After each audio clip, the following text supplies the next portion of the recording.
this is Michael Tracy, and this video is going to look at the conflicting accounts of Viesturs and Simonson's climb of Mount Everest in 1987. This issue was brought up by a viewer, Clanner666, in the currently pinned thread over on Tom Polar's video about the Couloir route. Clanner did some research and found Eric Simonson's account of the 1987 climb of him and Ed Viesturs and worked through what Simonson's account might mean for Mallory and Irvin's climb. First, this is some good research, going out and finding a first-hand account of the climb. Second, he goes through his reasoning such that a reasonable person can follow along. Everything is fine except he forgot one thing. Rashomon. There are three accounts of Viesturs and Simonson's 1987 climb, one from Ed Viesturs and two from Eric Simonson, and they can't all be correct. I'll first review the Simonson account found by Clanner666 because just reading it, your Yeti senses should tell you something is off with it. I'll then compare it to Viesturs' account in his book, The Mountain, and then look at Simonson's second account and ultimately conclude that Viesturs' account is correct and neither of Simonson's are close to accurate. Subscribers will note I already mentioned some of this in the Bloody Load video.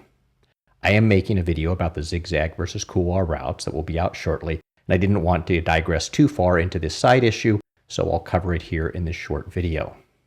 In Simonson's account in the American Alpine Club publication, the route has them climbing straight out the top of the Norton Couloir and reaching the final summit snowfield before traversing over to the West Ridge. At 28,700 feet, climbing well in front of Viesturs, Simonson is defeated by an obstacle and turns around and picks up Viesturs on the way back, with Viesturs having no input into the decision to turn around. Just from reading that account, your Yeti senses should be telling you something is not right about it. The notion that Simonson would be well over 100 vertical feet in front of Viesturs and simply make the decision to turn around on his own should send your Yeti senses tingling. For those not familiar, Viesturs is a far better climber than Simonson, and although Viesturs is climbing without oxygen, the notion he would not be involved in the decision to turn around is difficult to believe.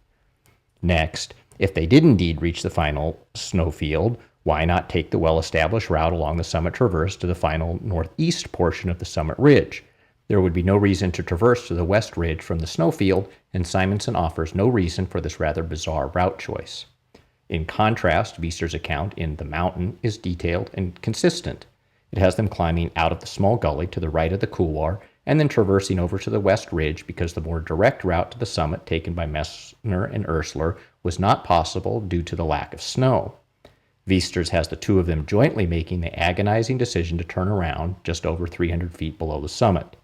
Viesturs and Simonson then descend to their high camp where Simonson vomits from exhaustion, a detail left out of the Simonson account.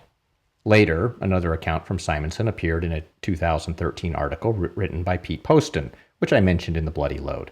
In that account, Simonson says they did indeed climb out the small gully and then decided not to traverse over to the third step, but instead headed to the West Ridge, a logical choice. But they then make the entire traverse over to the West Ridge in just 15 minutes, which is physically impossible. Now, the reason for turning around is that they could have climbed the obstacle, but they would have had to leave a rope in place. This is contradicted by both previous accounts, which have them without any rope at this point.